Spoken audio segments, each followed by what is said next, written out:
বিশ্ববিদ্যালয় এবং কলেজ কর্তৃক আয়োজিত উক্ত অনুষ্ঠানে উপস্থিত সম্মানিত সভাপতি, সম্মানিত প্রধান অতিথি, সম্মানিত বিশেষ অতিথি, সম্মানিত অতিথিবৃন্দ, সম্মানিত শিক্ষক মন্ডলী, সম্মানিত বিজ্ঞ বিচারক মন্ডলী, আমার সিনিয়র আপু ভাই এবং আমার সহপাঠী প্রাণপ্রিয় ছাত্রছাত্রী ভাই ও বোনেরা, সকলকে জানাই আমার আন্তরিক শুভেচ্ছা ও সালাম। আসসালামু আলাইকুম।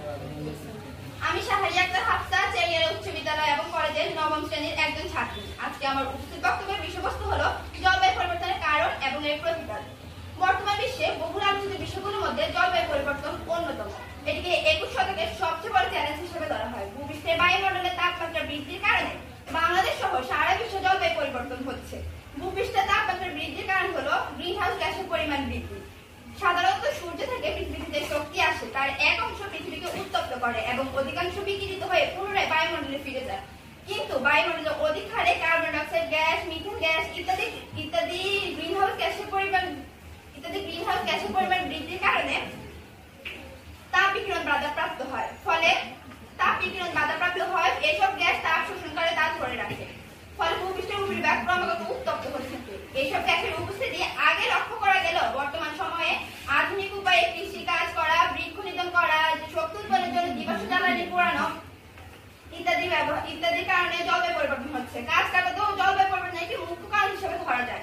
গাছ কাটার ফলে গাছ যে কার্বন শোষণ করে তা ছেড়ে দেয়। মানব জীবনে বৃক্ষের প্রয়োজনীয় কথা স্মরণ করে দিয়ে কবি বলেন, তাও ফিরে সেই অরণ্য লও এ নগর। ডেনমার্কের রাজধানী কোপেনহেগে অনুষ্ঠিত বিশ্ব জলবায়ু সম্মেলনে জলবায়ু পরিবর্তন করে ক্ষতিগ্রস্ত দেশকে একটি সম্মেলন চুক্তি পৃষ্ঠায় একটি চুক্তি দেওয়া হয়। সেখানে 192টি দেশ অংশগ্রহণ করে। বাংলাদেশ সেখানে দাবি করে যে তারাই সবচেয়ে বেশি ক্ষতিগ্রস্ত, কিন্তু আফ্রিকার শক্তিশালী অবস্থানের কারণে 82% সেখানেই দিতে হবে।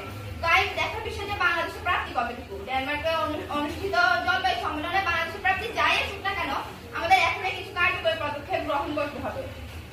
ভবিষ্যৎ প্রজন্মকে একটি সুন্দর পৃথিবী উপহার দেওয়ার জন্য আমাদের কিছু কার্যকর পদক্ষেপ গ্রহণ করতে হবে। যেমন কার্বন নিঃসরণ করে এমন কর্মকাণ্ডকে অনুৎসাহিত করতে হবে। শৌখিনতার জন্য শীততাপ যন্ত্রের ব্যবহার বর্জন করতে হবে। প্লাস্টিকের ব্যবহার বর্জন করতে হবে। জীবাশ্ম জ্বালানির ব্যবহার কমাতে হবে। নবায়নযোগ্য শক্তির ব্যবহার বাড়াতে হবে। বাংলাদেশের যে 724 কিলোমিটার সৈকতের আশেপাশে দ্বীপগুলো আছে সেখানে বিদ্যুৎ কেন্দ্র নির্মাণ করতে হবে। তবেই সম্ভব। এটা কিন্তু একটি দেশের দ্বারা সম্ভব নয়। বাংলাদেশের মতো ছোট একটি দেশে এর প্রতিকার ক্ষমতা সীমিত। তাই সকলকে এগিয়ে আসতে হবে। সকল সরকার, সকল রাষ্ট্র সকলকে এগিয়ে আসলে তবেই সম্ভব একটি সুন্দর জীবন, একটি সুন্দর দেশ, একটি সুন্দর পৃথিবী। এই বলে আমি আমার সংক্ষিপ্ত বক্তব্য শেষ করছি। সকলকে